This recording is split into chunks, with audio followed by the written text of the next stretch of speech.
Okay, welcome to Culture Your Creative. This is a platform that holds a conversation with some incredible people that I'm very fortunate to know. Hopefully you'll learn something from this, take some piece of advice away that can help you move forward. I'm the host, Luke Gledhill. I run a brand development agency called Just Up the Road, helping brands and companies reach their customer or citizen through storytelling and narrative. I also run and host the 21st Club think tank, which brings together people that do good and give back through social, environmental, and spiritual initiatives. So today I'm super stoked. I've been excited about having this conversation with a friend of mine, Mark. So let's bring Mark in. Hey. Hello, Mark. Thank you for your time. How is everything? Great, man. I'm at my buddy's house, just trying to change it up a bit amidst all this crazy COVID. So life is good, though. I can't complain. I'm glad to hear it. I'm glad to hear it. So, Mark, let's start really quickly. If you can just introduce yourself and give a very brief overview of what it is that you do. Yeah, so I'm co-founder of a company called IKONICK. And, the company's, core mission is to motivate and inspire through storytelling. We're best known for our canvas art, but we're going to start releasing more products. So really just motivating and inspiring through storytelling is the core thesis of the company. So what I found really interesting, Mark, is we have a lot of mutual friends, and we've only really met a couple of times briefly and had short conversations. But I remember over the last couple of years seeing your work more and more in friends' offices and homes and stuff. And from the outside looking in, it kind of felt as if IKONICK blew up really quickly, but I'm sure that wasn't quite the process. So can you explain a bit about that? Yeah, I feel like everyone says that, and it couldn't be further from the truth. I'm 34 years old, and, I was in debt in my late 20s, and I was at ground zero with no money as late as, at age 30. So, I guess to kind of just give a quick 5-minute, backstory. Really big soccer player growing up. I was very decorated on the club scene. Tons of accolades. The team was nationally ranked. And my sophomore year, I didn't get moved up to varsity. All my buddies did. And my junior year, I was on varsity. I did well. And going into my senior year, I wasn't on the players to watch list, which really pissed me off. And it was that day that I vividly remember sitting at the breakfast table with my mother, having a toasted bagel with eggs, and a switch flipped in my head. And I started really, really putting in the work. I was just a psycho doing cardio every day, all night. I vividly remember, all my buddies would have Taco Bell late at night at 1 o'clock in the morning, and I would be running past them late at night, just like a true psycho. And, that year I made All County. The team went as far as it had ever gone, a bunch of scholarship offers. And that's when I really, I think, kind of became, the identity of who I am now, which is really, if I put my mind to something, I can achieve anything I want. Then I went to college and I had a bunch of kind of random hustles, but I would just say the one big thing was, we had freshman orientation, and they said, if you get in trouble 3 times, 3 strikes, you're out. I was a little bit of a troublemaker. I had a fake ID. My roommate was on the football team. He had a car, and the girls across the hall were like, will you buy me alcohol? They gave me $40. I went to the store. I got a $6 Natty Ice 30-pack of beer, and I went to give them back $34, and they go, keep it.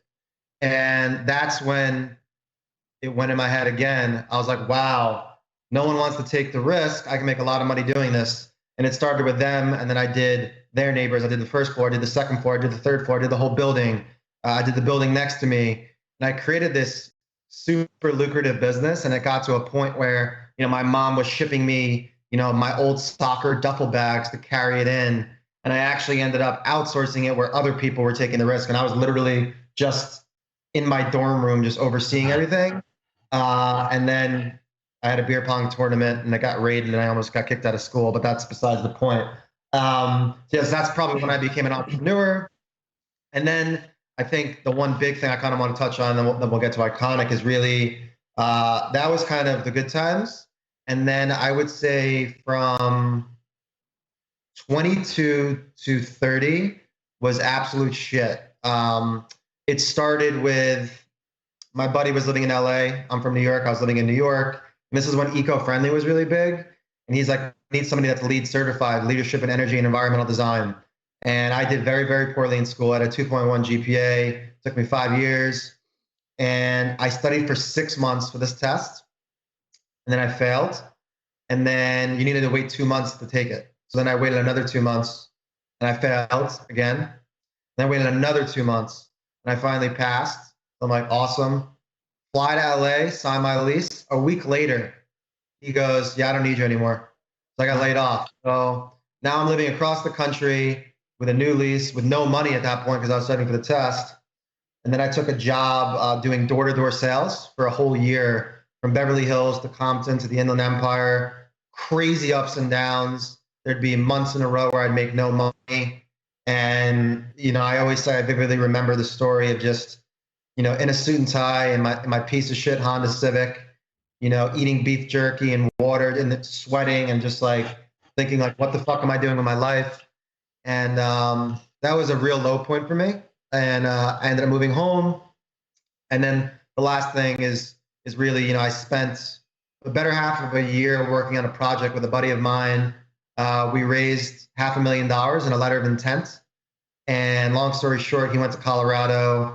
I get a call Monday that he passed away.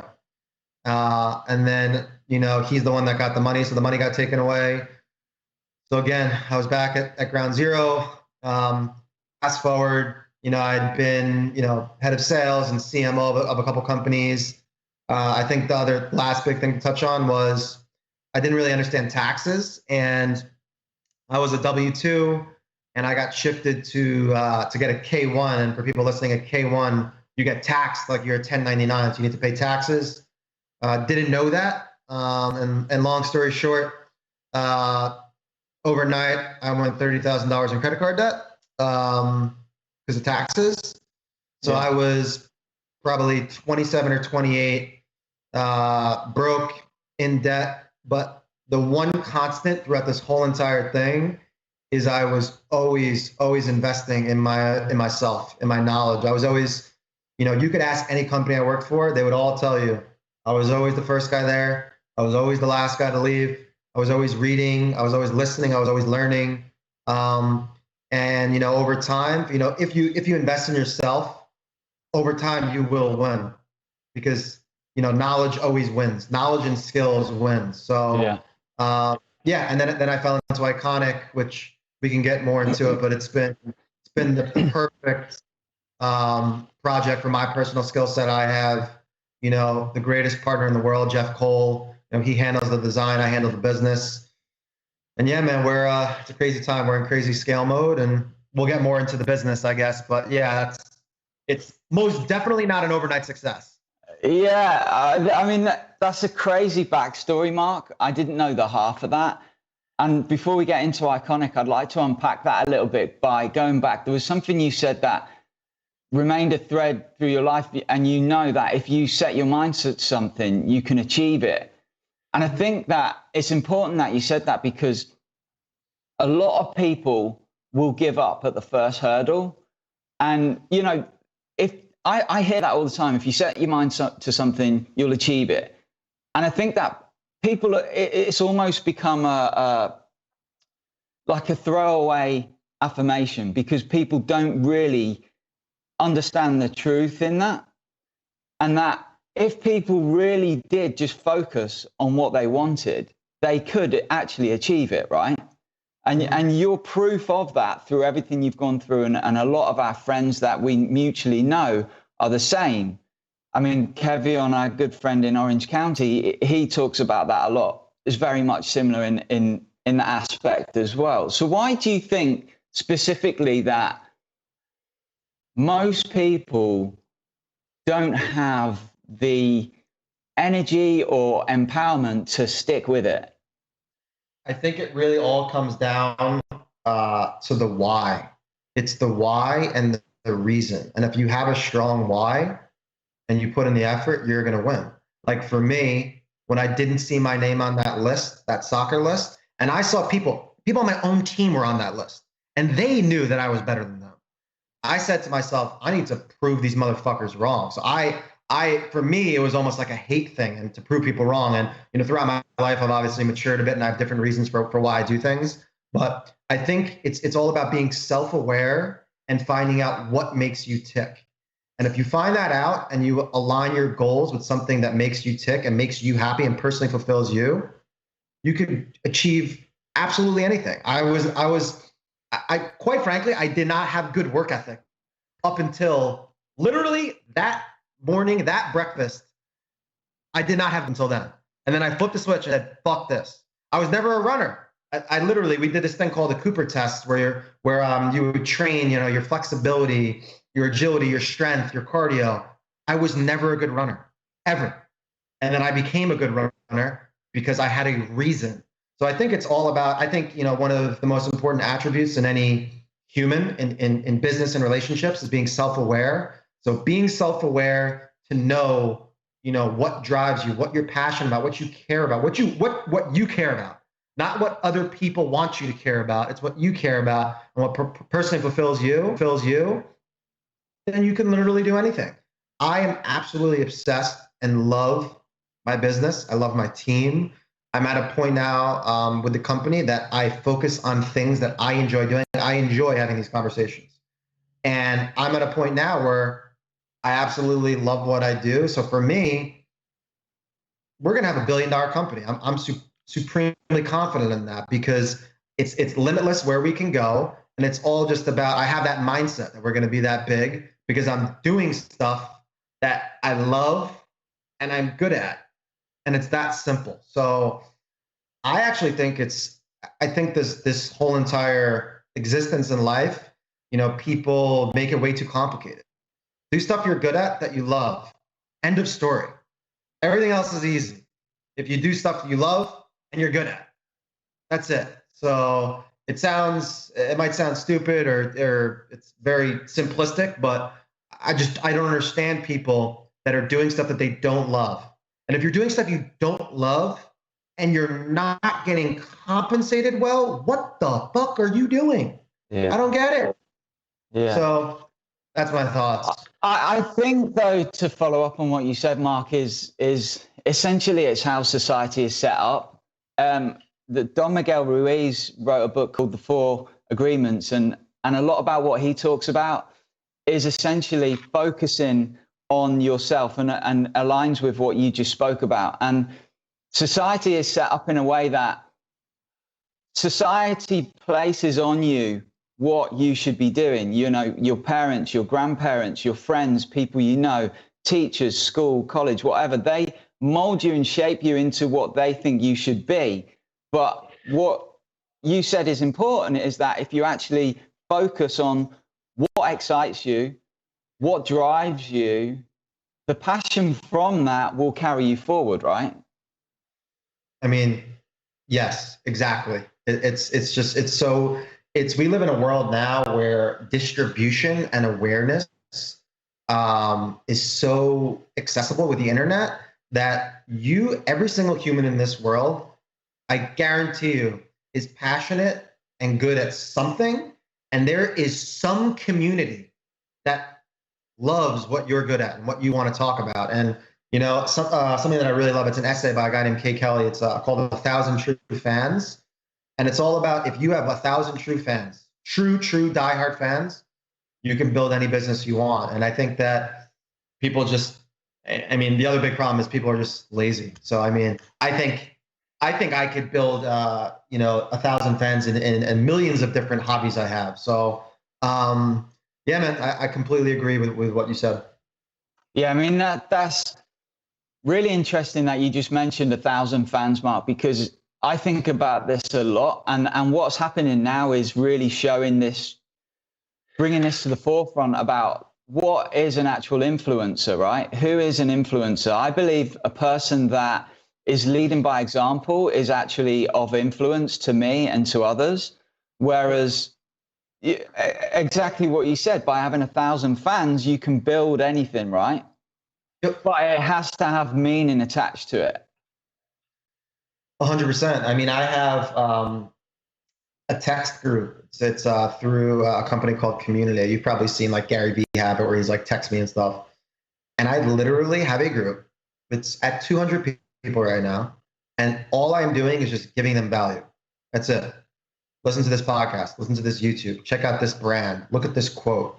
And I'm literally just building this little mini, it's like, it's literally it is the most, it is the 1,000 true fans, like to an actual T. I want to see when I get 1,000, then maybe I'll make an ask. I'm testing it to a T. So yeah, there's just so many different, apps and outlets and social media, everything that anybody can do it. Anybody, easily. Yeah, I'm very familiar with Community myself as well, because I host a running club in Los Angeles. So I've started to use the Community app to be able to instantly communicate directly with all of our run club community. And that is a great tool. Like you said, you can have direct access and give people knowledge and information that is relevant, 100%. Let's get into IKONICK. The thing I love the fact about what you guys are doing is that you're inspiring others through art, essentially. How did that come about with IKONICK? So I was probably 27-ish. I was CMO of this company called Melon. It's a hat company. And 4 months, about 40 states, 175 retailers. We lived on a tour bus. We toured the whole entire US. I was in Boston and I saw a drawing on the wall of Pusha T, and I go, "Oh, this is dope. Who drew it?" And the kid's name was TJ Bransfield. He was a tattoo artist. We became friends. We started talking, and he's like, "Oh, I actually paint as well, and I have like an alter alias. My name's Timmy Sneaks." At that point, I was friends with Rob Kardashian, and I was like, "Yo, Rob, if I get you a painting from this kid, will you post it?" He posted it. Timmy got 5,000 followers, and he started getting emails to buy the art. And he's like, "Yo, man, will you like help me with this? Like, will you manage me?" And I was like, I don't know. And that day, I sold a piece of art for $1,000, knowing nothing about anything, nothing about art. I became an art dealer. And fast forward to now, his pieces are $15,000, $20,000, huge celebrity clientele: Kevin Hart, Meghan Trainor, Snoop Dogg. I no longer work with him, but up to now. And through that process, all of the email inquiries where people, I think I'm pretty good at sales. All the, 99% of the people wouldn't buy the art. So I was like, hey, why don't we drop a more affordable print and let's make it limited time, not limited units, limited time for 48 hours only. Let's see how many we can sell. We made $21,000. So I was like, wow. Okay, we got something here. It looks like the affordable art market is something that might be underserved. So I saw that white space. And at the time I was working with this hat company, Melon, and my designer was a guy by the name of Jeff Cole, who I can't say enough about Jeff. I think he's the greatest. Sorry about that. You're good. I think he is the greatest graphic designer in the whole entire world. I think he works faster. He's better conceptually. He's a great dude. He's honest. He's loyal. And he was just underpaid, underutilized. And I go to him. We were living together at the time.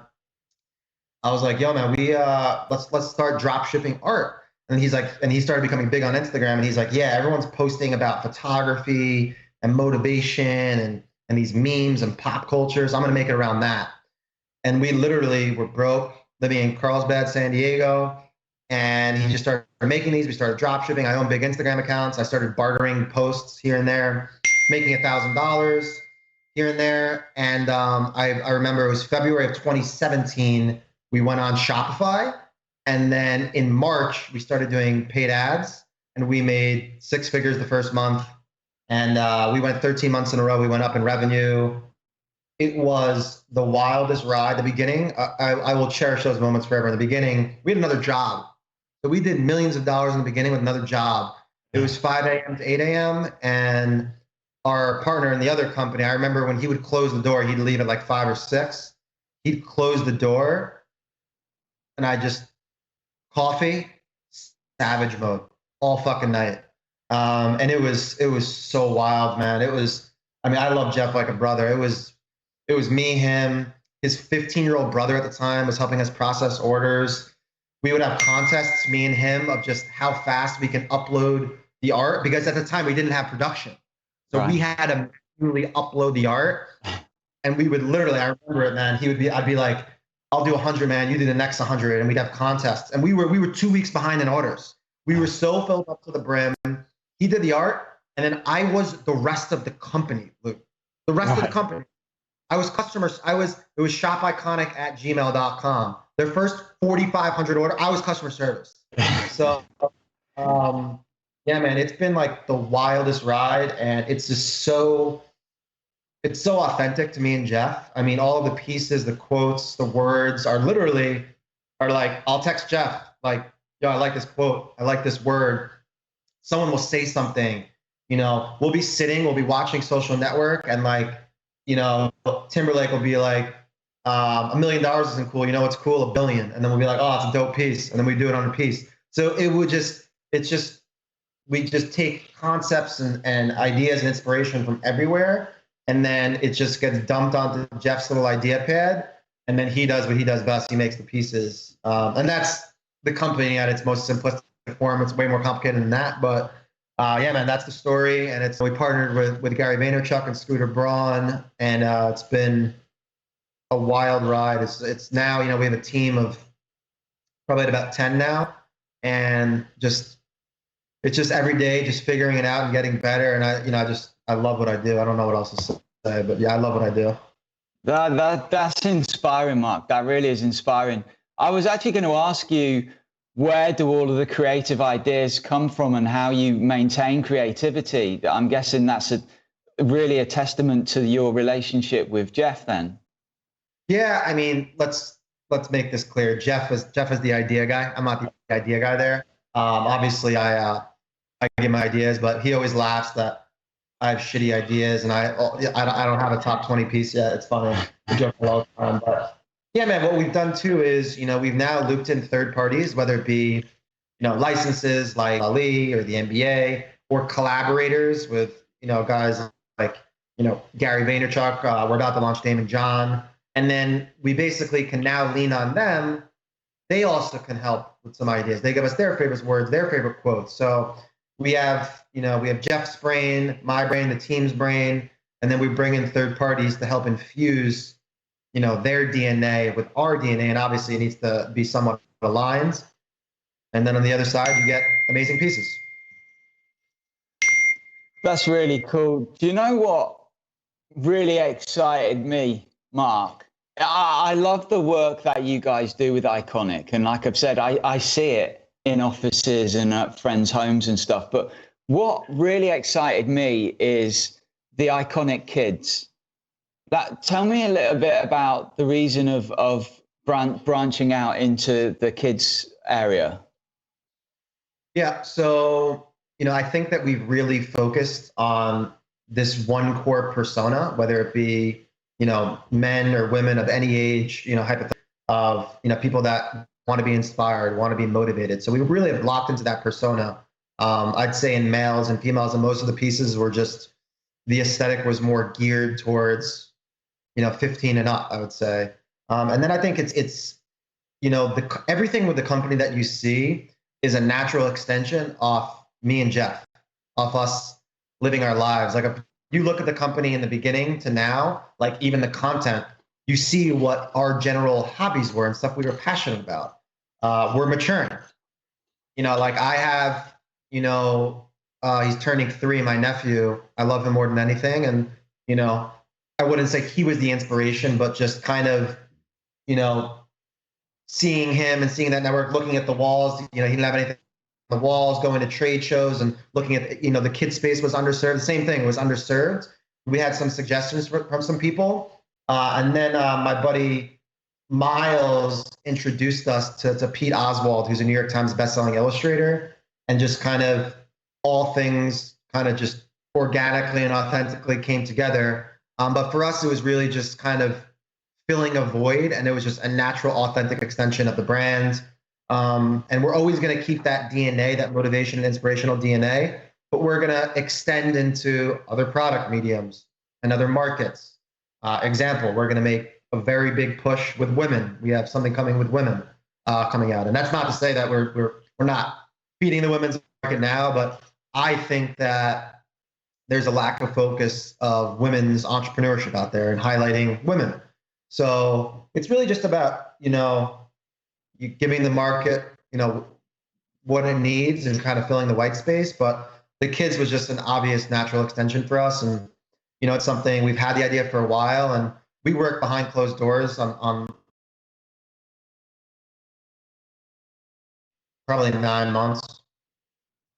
So what I found really inspiring with what you're doing with IKONICK Kids through the social media of what I've seen is the fact that you're highlighting things that are culturally relevant in the way that you're promoting nature facts and you're highlighting environmental things that is so important right now more than ever. And I think that's just great that you're taking the lead in doing that, because that's not something that kids are going to necessarily learn about or see at their school or from. You guys are actually pushing that forward. Yeah, I think that it's so wild, man, as I always say, that all of the answers lie with the customers. And that was simply, again, I have no children. So I love that you love that, you saw us investing in, more storytelling and brand depth. That was ultimately something where I'm a guy that asks. I think that you can learn something from everybody, whether it's, the barista at Starbucks, the guy that's the Uber, my best, anywhere. And that was just doing deep market research and asking every single person who has a kid, what's important to you? What matters? What does the kid consume? And that was really just general great market feedback we got. And there's just more secondary layers that are coming, that it's all stuff that, again, most of it's underserved, or if it's being served, I don't think it's being served in the correct aesthetic way. And I think that's something that we have too, is our company is an art-based company, and we're blessed to have I think a great uniform aesthetic Jeff has created with kids. If you look at our kids page and our regular page, it's actually two different identities.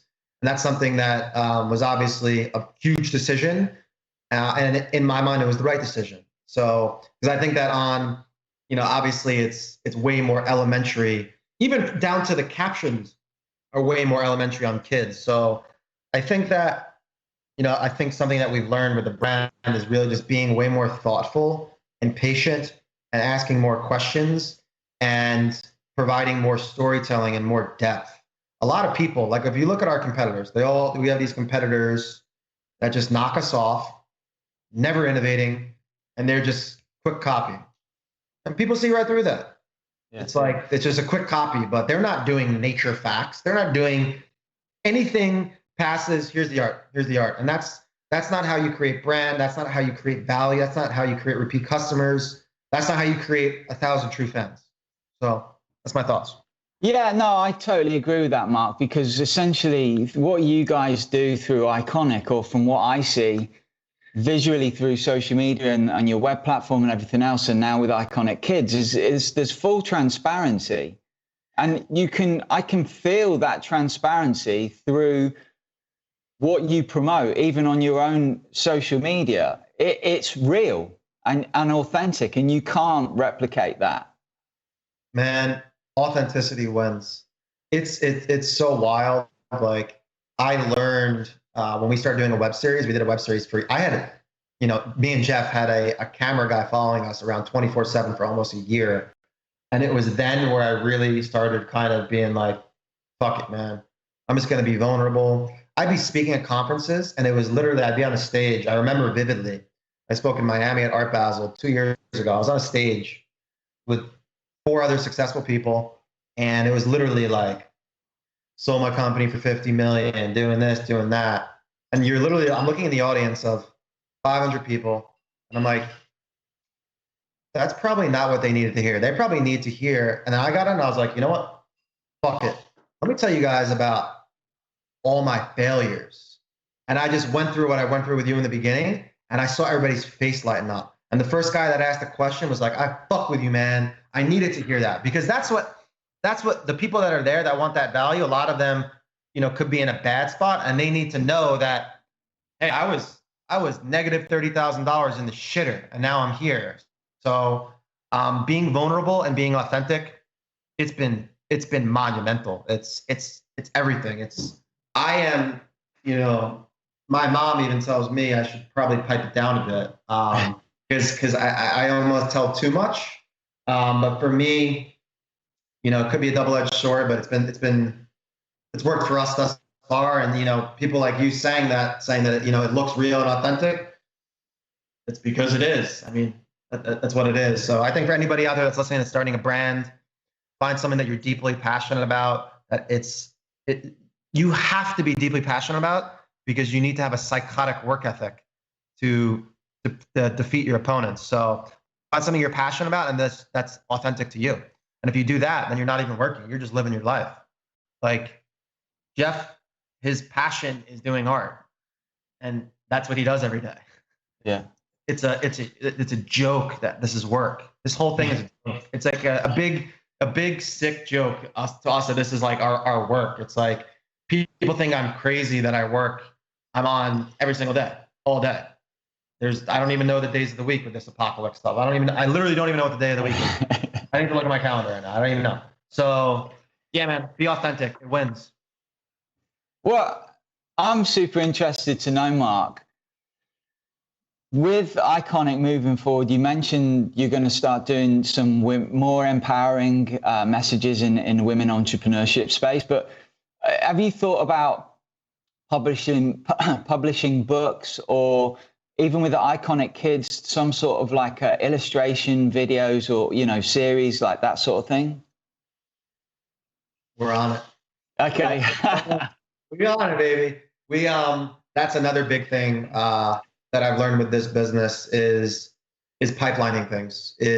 My job, as we don't have titles in our company, but I'm running the company for the most part, obviously with Jeff. I used to be in the trenches, which I still am occasionally, but I'm now thinking about 18 months. I'm thinking about the next 50. We have literally 10 different collaborations done that aren't even dropped yet. Like I just got a trailer this morning for one that we're going to drop in December. So yes, we are getting into all of that. Another big thing I've learned is, as someone that leads a company, you need to elevate and delegate. You have to really be making sure that you get the right people that can execute those things.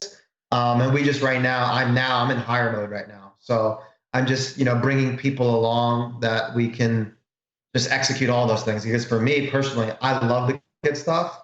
I mean, yeah, man, I want to have tons of books, coloring, everything. I want all that. And we'll get to that for sure.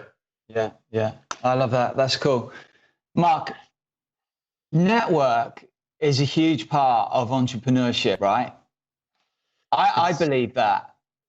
Tell me how you've been able to build such a strong network with yourself and IKONICK. Value first. That simple. Always give the value first. I mean, I have a text group that I'm literally just giving value. It's this text group that I'm in. For people that are listening, join the text group. It's literally the craziest thing ever. I'm literally just giving them, hey, this works for my company. This podcast changed my life. I mean, all of those people, I wouldn't say they're indebted to me, but I am 1,000 million% sure that if they're actually listening and doing the things that I'm telling them to do, I'm going to change their lives, period. So it's all about giving value first. It's about being self-aware. It's knowing, connect this guy with that guy. This guy needs this type of stuff. Who has that type of stuff? It's having in your back pocket, knowing what you're equipped with, that you have access to, and you can make those connections. Knowing, hey, I like, for example, my lawyer, Goody. I have the greatest lawyer in the world. I literally believe that. So I know that when I'm talking to someone, I will literally open it up with, yo, do you have a good lawyer? And they'll be like, I don't really. And I'll be like, I got the greatest fucking lawyer in the world. Give him 15 minutes. Boom. I'm helping my lawyer, and I'm helping them. So, and that's another thing. My mom, my partner, they're always like, "Man, you give too much." But it's funny because I can't tell you how many fucking deals, man, that will close a deal. And this is now happening. Like this happens often, man. It's so funny. It's Jeff will be like, "Oh, like, why'd you do that podcast? Or why'd you go get coffee with that person or something?" And literally, I'll close a deal and I'll be like, "Jeff, remember that coffee I got 4 fucking years ago, you fuck?" And he's like, "Yeah." I was like, "That guy introduced me to that guy, who introduced me to that guy, and then I did that guy a favor, and then that guy is the one that got us this deal." I cannot tell you how many times that happens, man. That happens all the time. So give. It'll come back to you. Be self-aware, know where your value is. Be a guy that knows people, be a guy that connects people. And then just don't be a piece of shit. I think that's the most important thing. We live in LA. It's the land of pieces of shit. Sorry if I'm cursing, by the way. LA is the most ridiculous place of all time, where it's like you think you know someone and you don't. So just be careful, but be a guy that, again, I think I'm good at sales, but I actually do undersell. I like to undersell and over deliver. So yeah, man, I think that's kind of my rules on how to gain a network.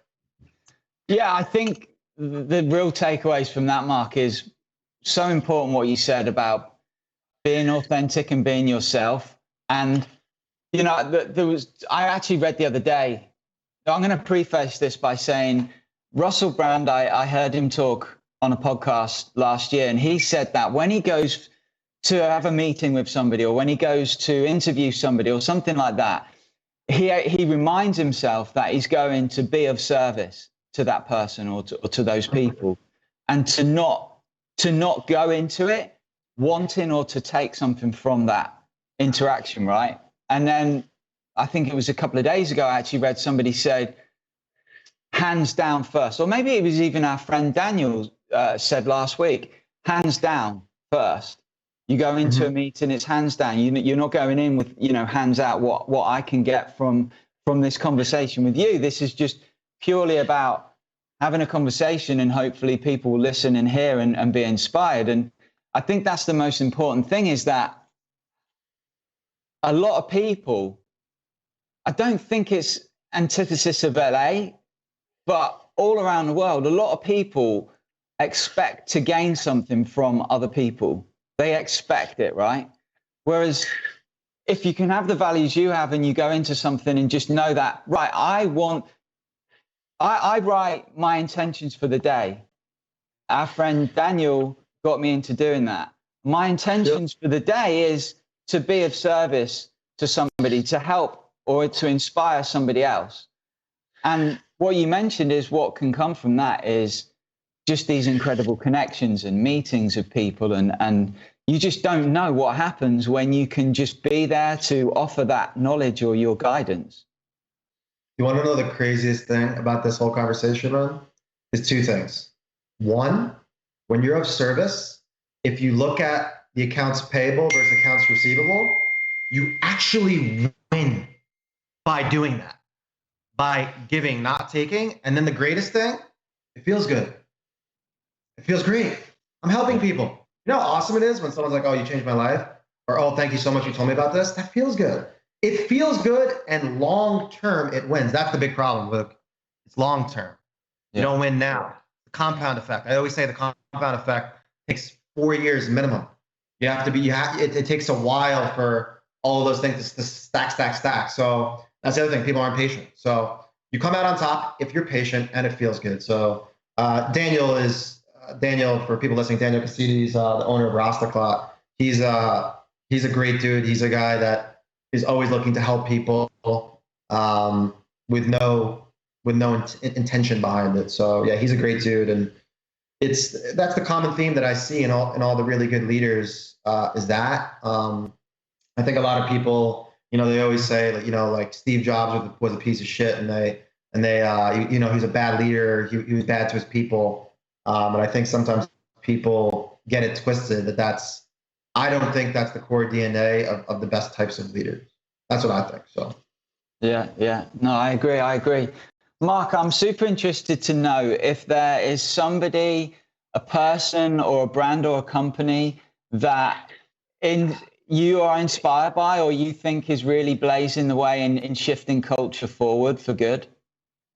Yeah. So a couple people and brands I'll kind of talk about, touch on a couple. First off, Kobe Bryant. He's someone that the last probably 2 years, I became absolutely obsessed with his content. I listened to all of his content. I actually have a quote, his quote from his seventh grade middle school teacher, rest at the end, not in the middle. I have it tattooed on my leg. It's in the profile on my Instagram. For people listening that want to understand mindset and a killer instinct, I highly recommend going on YouTube and just looking at all of his videos. His Patrick B.T. David interview, his Lewis Howes interview, it's absolutely great. Kobe's a big one. I have two of my buddies that live down the block from me in downtown, Nick and Nick. They own a company called Sauce, Truff Hot Sauce. It's at Sauce on Instagram. They're guys that I've become very close with. They're a couple years younger than me. What they're doing, they're disrupting the premium hot sauce space and how they marry creative with brand, with conversion.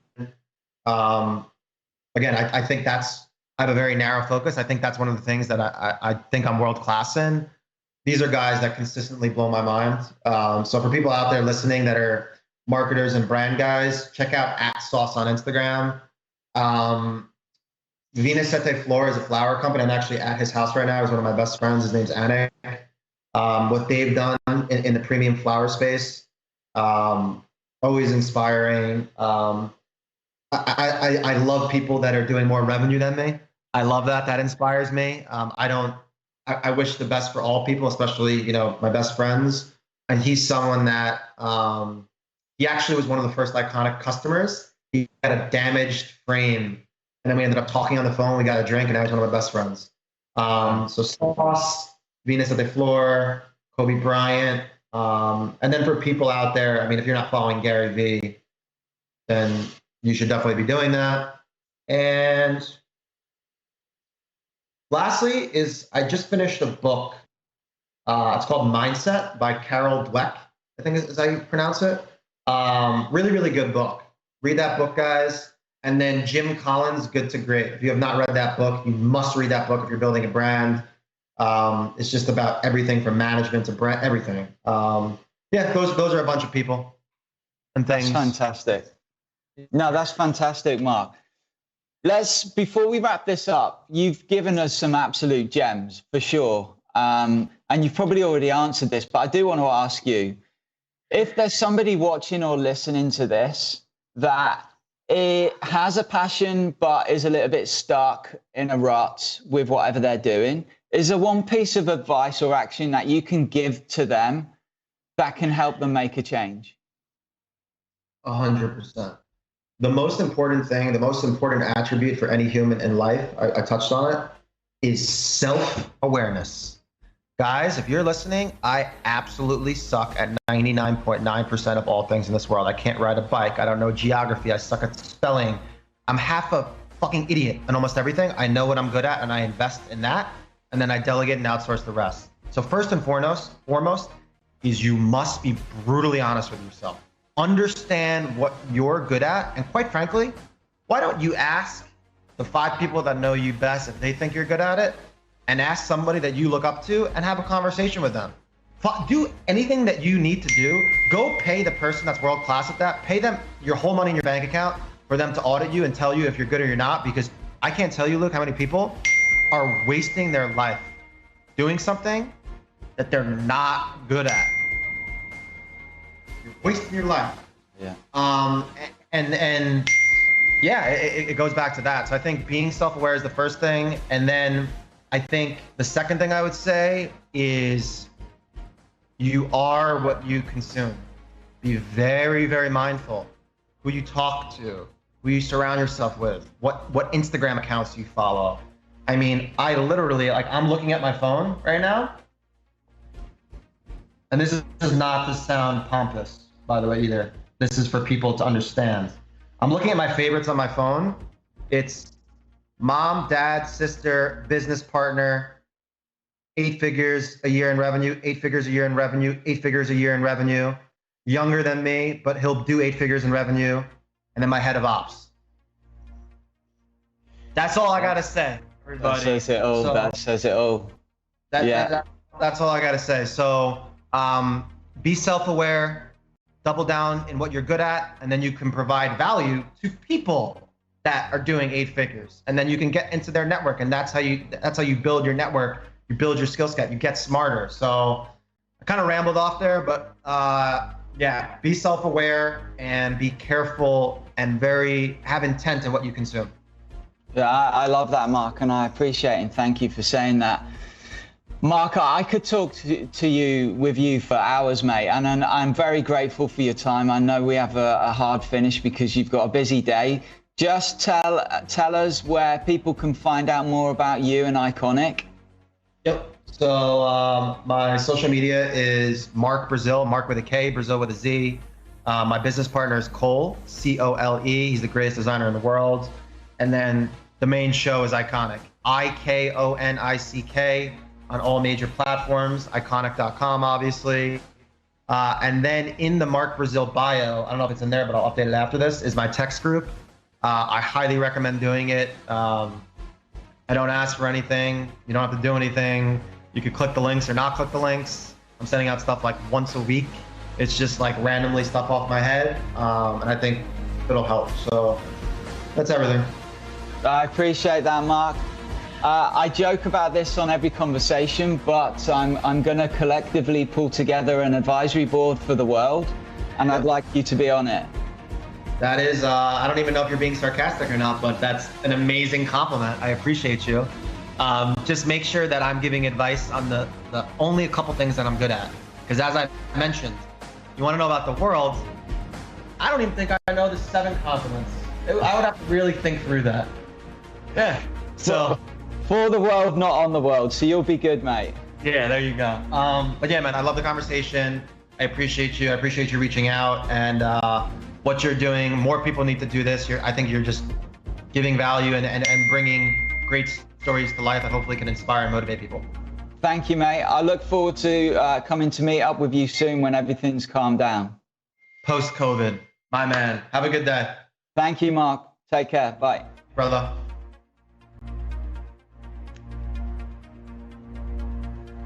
Okay, that was an incredible conversation. I think Mark is a truly inspiring person with everything that he's done and what he's built right now and what he's going to carry on building as well. So I hope you take something away from that. I know I certainly have, if it's not just the books that he recommended, but please go and look back, listen back to that, because Mark had some real gems. I'll be back again very soon with some more incredible guests. So thank you very much. Bye-bye.